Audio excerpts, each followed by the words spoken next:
All right, let's get started. Thank you everyone for joining today. We're really excited that you made it here in the middle of August, in the middle of the day. This is not typically the highest peak moment for participation in not only in Peach stuff, but in any stuff. So we consider you all the most dedicated of lay leaders and activists involved in our work, because you're here, and we appreciate you for that.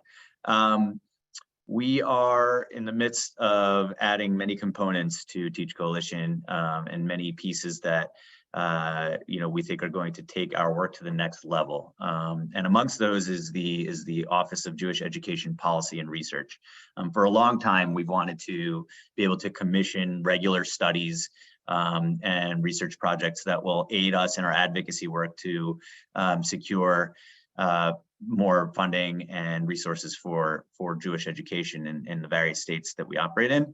And so we're tremendously excited to be able to announce the launch of our Office of Jewish Education and Policy Research, which will be pumping out regular studies that will focus on the various aspects of our advocacy work, and also will take a deep dive into our communities, which will help us with data collection and getting a real snapshot as to the conditions on the ground in our communities, which not only will be informative and interesting, but will also be used to inform our policy approach, and help in making the arguments that we make in state capitals. And so we have a few studies queued up to start the launch of the Office of Jewish Education and Policy Research. The first one that we're talking about today is enrollment trends in New York Jewish schools. And so with that, I want to introduce Gabe Aronson, who is the director of the Office of Jewish Policy and Education Research. Gabe not only serves as the director of that department, but he's also our lead policy analyst. I like to embarrass him every time we get on a call with someone outside the organization by calling him the brains of the organization. He really has the corner on all things policy, and sets up our organization in an incredibly strong way to make very powerful arguments for why our schools deserve these funds and our communities deserve these resources for a strong non-public and public school community in the states that we operate in. So with that, I want to introduce Gabe and have him take it away. Thank you very much, Dan. I really appreciate it. And there's a Q&A function on this webinar in case anyone has any questions they want to submit to address. But so as Dan said, we're starting the center to get a feel for the vital statistics for our Jewish day schools. How's tuition doing? How's enrollment doing? And yeshiva day schools are really important to the continuity of the Jewish people. That's why Teach Coalition is here to advocate for funding for them. And New York State, we're focusing on New York State in this study because it has the most Jews anywhere outside of Israel. There's 1.6 million Jews in New York City alone, which is more than Tel Aviv and Jerusalem combined. So it's really important to look at. And we're looking at enrollment in our first study, Jewish enrollment in the study, because that is the most fundamental indicator of where Jewish community is going. Because if there's high enrollment, then the communities can be strong in the future. And if there's not, then that might not be the case. So that's why we're trying to see how we're doing here in New York. So the first thing we looked at was, so first of all the data for this study came from the State Department of Education, NYS, and that schools report every year. It's required for funding purposes. So with the state, the data is pretty reliable, and it comes from the schools themselves. And what we found is, over the course of 20 years, 2000 to 2021, enrollment grew quite a bit. It grew by about 73,000 students, and which is 70-ish%. So it was very large growth. And when we broke it down, though, we saw that the fastest growth was between the years 2006 and 2015, when it was growing by 3.5% per year. And then after 2015, we saw a reduction in growth. They continued growing. The Jewish day school was getting bigger, more populous every year, but not as fast, only 1.5% per year. And so this made us wonder why is growth slowing down in our Jewish day schools in New York? So the first thing we wanted to do was we wanted to see there's different kinds of Jewish school, that serve different communities. So we categorized the schools by Hasidic schools, and then Orthodox schools and non-Orthodox schools. And within the Orthodox schools, we were able to look at the single gender schools where only boys only or girls only, and the co-ed schools where they're mixed. The state has that data as to how many boys and girls are enrolled in each school, so it's possible to get that. And the Orthodox single gender serves as a proxy for the more yeshivish schools, and the Orthodox co-ed serves as a proxy for the more modern Orthodox schools. So when we broke it down by this Jewish subcategory, we found the Hasidic schools grew by far the fastest. They started off at 43,000 or so, and they grew to almost exactly 100,000 in 2021. So there was a lot of growth in the Hasidic schools over this time. Meanwhile, in the Orthodox single gender schools, the yeshivish schools, we also saw very healthy growth, 35% growth over 20 years, which is very healthy. In the Orthodox co-ed schools, we saw some growth, but not as much. We saw 15% growth, 2,000 additional students over the course of 20 years. And there was actually a slight decline since 2015.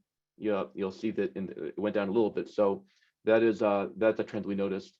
And then finally, in non-Orthodox schools, they were pretty steady. They declined a little bit every year, but they stabilized towards the end. So that is what we saw. So lots of growth across, in the Hasidic and Orthodox gender schools, the yeshivish schools. The other ones not growing as much. But even in the other schools, even in the Orthodox and Hasidic schools, there has been a slowdown in growth since 2015. We'll get into that soon. We also looked at it by region, which areas are growing the fastest. So New York City, on this chart, New York City is on the right axis. So it started off with about 80,000 students, and it grew up to 114,000 students over the course of 20 years. So it was pretty good growth. And you'll see that in New York City, the growth was the fastest between 2005 and 2016, like in schools overall. And then it kind of leveled out afterwards. So that was something we noticed. In Muncie and Monroe, they saw very fast growth throughout. Those are the more affordable parts of the state, and there's probably a relationship there. Long Island saw some growth, not a little bit of growth over the time, and the rest of the state kind of stayed about even. So that's what we broke it down by region. And the question we had to ourselves was, why was growth slowing down since 2015? That's what we wanted to get to. So we kind of broke it down by there's two factors that go into how quickly a school system grows. The first is how many kids are coming in kindergarten compared to graduating. That's structural change. And then how many kids are leaving each year? How many kids are in first grade but then don't come back for second grade or third grade or fourth grade. So attrition is the red bar on the bottom there, and structural change is the green bar on the top. And when you add them together, that's the change. That's the change per year. So what we saw was, if you look at 2006, 2015, there was pretty healthy, the structural change, the growth, the kindergartens basically were growing by over 6% per year. And then from 2016 on, they were growing at under 6% per year. So there was a drop in the rate at which kindergartens were growing in New York since 2015. In terms of attrition, kids leaving the system halfway mid-career, we didn't really see much change between 2015 and 2016 versus since then. It's been pretty consistent. So this led us to believe that the slowdown in growth since 2015 is related to slowing down kindergarten enrollment. So we looked at kindergarten only, or I guess, yeah. So we'll skip ahead there. We looked at kindergarten only, and we said, so for starting 2015, did it keep going up or down? And if you look at this chart, you'll see for non-Orthodox schools, yeshivish schools, non-Orthodox schools, Hasidic schools, kindergartens stopped growing in New York after 2015. In all these cases, you'll see that there's in all these cases in Orthodox single gender, it grew pretty well between 2005 2015. For Hasidic schools, grew very fast 2005 2015. But after 2015, they just basically stopped growing and they flattened out. Now the school system as a whole kept growing because those large kindergarten classes were winding their way through the system, and the overall number kept getting bigger every year, but the kindergartens themselves aren't growing. And the question is, why is that happening? And if we decided to break it down by, we wanted to see maybe maybe some school systems are growing, some schools aren't. Perhaps that's what's going on. So we broke it down by these are the growth rates I'm showing right now. Hasidic schools, they grew over 5% per year from 2006 to 2015, and then by only 2.5% per year since then. Single gender schools, like yeshiva schools, they also the growth rate declined. Orthodox co-ed schools, they actually declined in enrollment since 2015, and non-Orthodox, they stayed slightly negative throughout. So the slowdown in growth has been affecting, the entire school system, across the board. So that that's borne out here with looking at the kindergarten numbers. I see we have a question. Is there a correlation between kindergarten enrollment slowdown and UPK programs? So that's an interesting question. You would expect that if there are kindergarten UPK programs in Jewish schools, should lead to more kindergarten enrollment because the kids are already there for pre-K. On the other hand, perhaps if they're attending UPK programs at non-Jewish schools, maybe they're going there. Maybe the kids are funneling out of the system there. So that's an interesting question. When we decided to try and explain what is causing the flat kindergarten growth, there were a few possibilities we looked at, right? So it's basically Jewish kids are not entering the system, and I want to emphasize that these would be younger families with whose kids are first entering the system, because if people were leaving New York, if established families with 3 or 4 kids in the system were leaving New York en masse, or leaving Jewish schools in New York en masse, then you would see attrition, negative attrition, get worse. Since 2015, we didn't see that. All we see is kids failing to materialize in kindergarten. So that makes us conclude that it's the younger families whose kids are just becoming of age to go into the Jewish school system. And the question is, why are kindergartens not growing? Are Jewish families having fewer children, perhaps? Are they homeschooling more instead of sending their kids to Jewish schools? Maybe they're using non-Jewish schools more, or are they leaving New York? So we looked at the available data on all these points, and for in terms of the number of kids Jewish families are having, the Pew 2012-2020 studies of the Jewish community as a whole in the country, those show that there's no reduction in the number of kids per Orthodox household. In 2012, the Pew study found there were 1.7 children in the Orthodox household, and in 2020 it was up to 2.0. So it actually increased. The number of kids increased, at least in the U.S. as a whole. There's an open question whether or not the New York trends are different from the nation as a whole. That is a possibility. It seems unlikely, but it's possible. And we're looking very much forward to the UJA Federation of New York's community study of New York that they'll be doing, that they're doing this year actually right now. And we're going to look towards that to try and understand, to confirm that the trends in New York are not different from the national trends.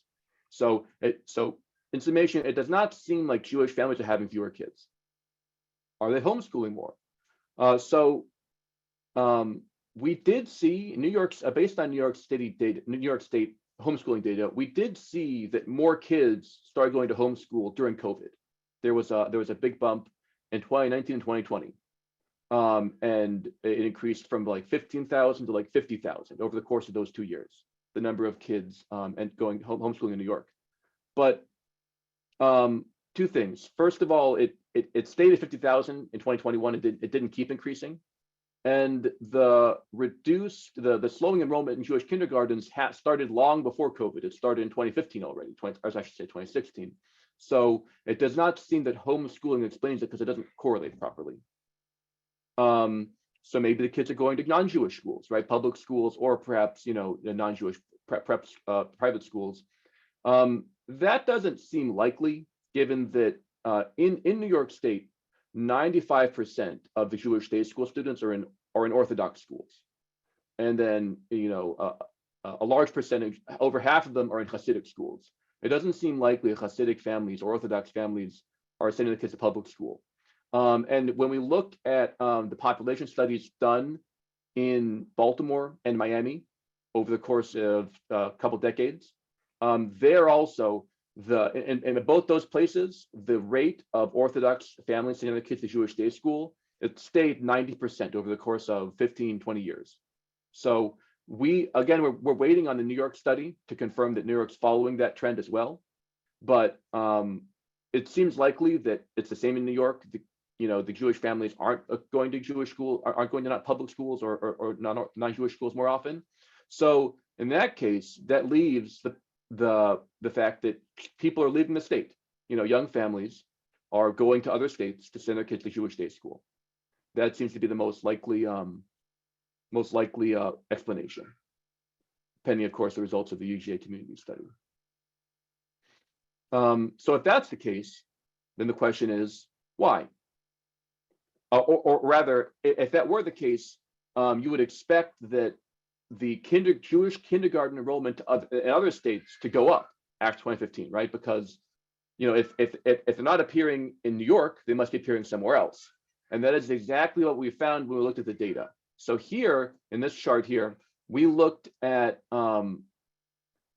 kindergarten enrollment in New York, which is this blue line, versus New Jersey, the orange line, and then the next 6 largest states by Jewish day school population, this orange line.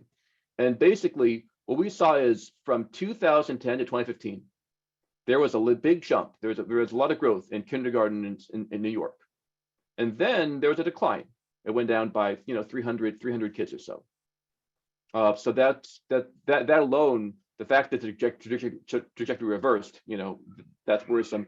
And then if you look at New Jersey, the orange line here, it from 2010 to 2015, over those 5 years, it increased somewhat. And then starting 2015, the exact time when enrollment growth started reversing, kindergarten enrollment and growth started reversing in New York, New Jersey shot way up. It increased by 1,300 kids. So that alone suggests that probably a lot of these folks these folks with kids in their kindergarten are moving to New Jersey. And also in the next 6 largest states, it's a similar story. Growth in kindergarten enrollment was kind of anemic in those states from 2010 to 2015. And then from 2015 on, it bounced up. It didn't bounce up as high as New Jersey. New Jersey probably benefits from being right next to New York. So it's a much easier place to move to if you have family in New York or work in New York. But the data does suggest that people are leaving New York, going to other states. And this is just the 6 next largest states. We didn't look at Arizona. We didn't look at Texas. We didn't look at many other states. So we want to expand that further. But based on the available data, this does support our hypothesis that Jewish families are leaving New York to go to other states, and their kids are appearing there instead. And the question is, why? Why leave New York? So we looked at a couple of factors. And what we saw was, so we looked at one thing. So here we have these yellow dots. These are the median tuition in all private schools. This is from the National Association of Independent Schools. So they have data on tuition for their members. And this is the percentage of that state's percentage average tuition compared to the national average. So basically, the median tuition in New York is 61% higher than the national average in the NAIS schools. So that's much higher than the national average. And the red dots here, these are the cost of living. The cost of living as calculated by the Department of the Economics Research and Information Center. They looked at every state, how much more is the cost of living in New York than other places. So New York is 34% more expensive than to live in than the national average. And that includes groceries, it includes insurance, it includes housing is a big piece of it. So if you look at New York, which had negative enrollment, and these black bars are whether it's negative or positive kindergarten enrollment over the 2015 to 2021. And what we saw is New York has very high tuition compared to the national average, very high cost of living compared to the national average, and they had an enrollment decline in Jewish kindergartens. California also above average, 37% above the national average in terms of cost of living, 20% more for tuition. They saw a slight decline in kindergarten enrollment. Pennsylvania, they saw a slight increase. So yeah, so we got a question. Is this tuition in Jewish schools or tuition in private schools in the state? The answer is it's tuition in all private schools in the state that report their data to the National Association of Independent Schools. So it's not, this is not Jewish schools only. And once we get later on, one of our recommendations is we want to do a study to benchmark Jewish school tuition specifically over time, because that is, our schools don't necessarily follow the trends that the other private schools in the state are. So that's something we want to look at. That's an important point. However, the presumption would be that our schools, this is a proxy for what Jewish tuition would be. If it's more expensive to be a private school teacher in a Catholic school in New York, it's probably more expensive to be a Jewish school teacher too, for all the same cost of living reasons and other factors. But that is something we want to look at in the future to confirm this. It's a good question. So Pennsylvania, cost of living there is much cheaper. There's a substantial scholarship program there. And also the tuition tends to be cheaper in Pennsylvania, probably mostly those rural areas where there's more of those in Pennsylvania than in the rest than New York. Basically, they saw a bump in enrollment. So that looks pretty small, that it's about 40 additional students in kindergartens in Pennsylvania from 2015 to 2020 annually. But Pennsylvania has a much smaller Jewish population. There's only 3,000 something Jewish day school students in Pennsylvania entirely. So that's actually a substantial percentage increase for Pennsylvania. Likewise for Ohio, they also saw a slight increase. They're much cheaper than the nation as a whole. Maryland, they saw a pretty good increase actually, and they are pretty expensive still. So that's a little bit of a confounding, factor here. It's still cheaper than New York though. And it's possible if there's other factors there that make Maryland attractive. I would imagine that actually in Maryland, the Jewish school tuition is substantially lower than private school tuition as a whole, because the Jewish schools in Baltimore are clustered. About 70% of the Jewish enrollment in Baltimore is in Maryland is in Baltimore, which is cheaper than the state as a whole. So this data, the kindergarten enrollment data here is the change from 2015 to 2021. So that's what those black bars are showing. And these dots are a snapshot of what the current cost of tuition is, or cost of living per national average as of today. So another thing we want to do in the future is we want to look longitudinally. How do this change? Do the changes in cost of living over time, do they correlate with changes in enrollment over time? So that's also a good question, and something we want to look at more closely. But these bars are the change in enrollment over time from 2015 to 2015. From 2015 to 2021, which is what those black bars are in here. Florida, they're all much more affordable than New York, and they had a big bump in Jewish kindergarten enrollment. That's 300 something students per year, which is ginormous for the size of the Jewish community in Florida. And then of course you see New Jersey. They're much cheaper than New York. They're right next to New York. They're about the national average in terms of cost, and they saw a ginormous increase in kindergarten enrollment. So basically, our theory is people are leaving New York because it's very expensive, and they're going to the nearest closest states that are less expensive, or Florida, which is also an attractive place we know for New Yorkers escaping. So this makes us this data overall, it's not definitive, but it makes us believe that cost of living is the main reason folks are leaving, the Jewish families are leaving New York and going to other states. So based on all that, what we want to do is, first of all, the more research, and surprise, surprise, the research center thinks we should do more research, but we do think we should do more research on some of the points that were raised by our participants, right? So first of all, the 2023, we want to, once the UGA Federation's 2023 Jewish Community Study of New York, which covers the 5 boroughs plus Long Island and Westchester, looking at the trends there, confirming that the trends in terms of Jewish family size, utilization of Jewish day schools, making sure that hasn't changed. That's what we want to confirm. We want to expand our looking at. We want to look at enrollment in every state in the country and see, well, if they're not going to New York, maybe they're going to Arizona or other places like that. So we want to expand our enrollment studies, cover all the states. We want to do more research on Jewish tuition trends specifically, benchmarking those and seeing if those maybe correlate to enrollment changes. And finally, a longitudinal analysis, year-over-year change in cost of living versus enrollment analysis right there. And that's additional research that we would like to do, and we were hoping to do in the future. The next thing that we think should be done is advocating for more government funding for Jewish schools. And I'll let Dan talk about that because, yeah. Sure. Thanks, Gabe. Yeah, and the data that we've collected is just a start as it relates to enrollment trends and population trends, migration trends.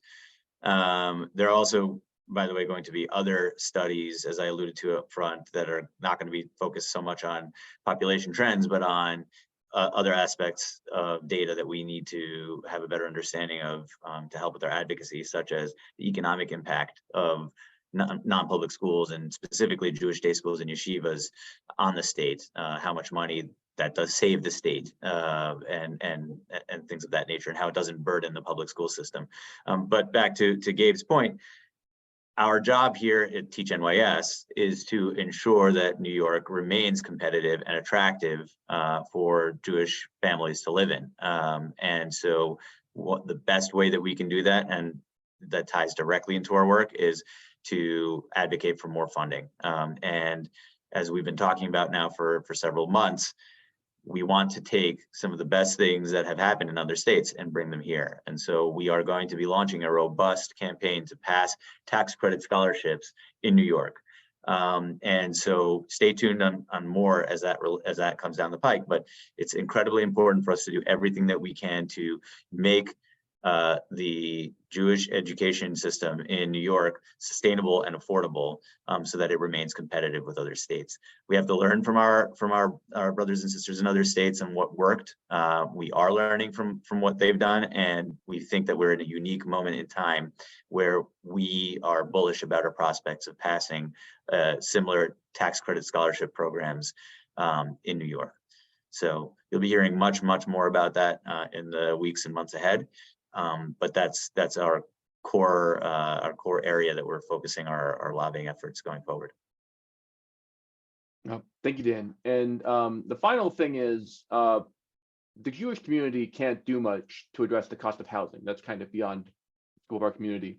But what we can do is take action to try and control the cost of tuition. So there's several options that could be pursued all at the same time, perhaps. Schools could agree to try and limit tuition inflation to a certain percentage per year. You could have like an tuition inflation pledge, potentially. Increasing the supply of Jewish teachers and strengthening the Jewish teacher pipeline, that alone should help schools reduce costs and also staff, reduce class sizes and costs, having a greater supply there. And Gabe, if I may add on just please, on that yeah. last point, Teach NYS is actually excited to announce, and we have announced already, but we're excited to reiterate that we are working actively to allow for that. So in addition to the groundbreaking STEM program that we passed, which helps schools reimburse the salaries of STEM teachers, which are by far the hardest teachers to find, and that there's a biggest teacher shortage nationwide, not just in our schools. But we are now working with higher education institutions to create a partnership so that it's much easier for our teachers to get certified so that they are qualified for those reimbursements. It's one of the things that we were really proud to launch just over the last couple of weeks with SUNY Empire and with Gratz College. And so we're fast tracking and making it much simpler and cheaper for our teachers in our schools to go and get those certifications that they need so that their schools can now get a reimbursement for their salaries. We are fully optimistic that that's going to increase the amount of STEM teachers in our schools. Thank you, Dan. And the last thing to consider is, schools themselves or the community as a whole could pursue an endowment to, supplement or reduce the costs for parents to attend the Jewish day schools and to fund them. So that is basically the study and its implications. We're going to do more research. We're going to advocate for reduced costs and make it more affordable to live in New York. And we're going to keep tracking enrollment in New York and see, you know, are these trends continuing? How are they shifting? I will just point out that the cost of living explanation is strengthened by the fact that the communities that are still growing in New York are Muncie and Monroe, where there's the cheapest housing available. So that does suggest that the cost is a driving factor here. I forgot to mention that earlier. With that, yeah, I'm happy to take any more questions from the audience, from our participants. teachcoalition.org/research. And stay tuned. We're going to announce more studies soon. We have a couple that are just being, putting final touches on. That'll be, again, advocacy tools and really persuasive pieces that will help justify the efforts that we're making in various state capitals.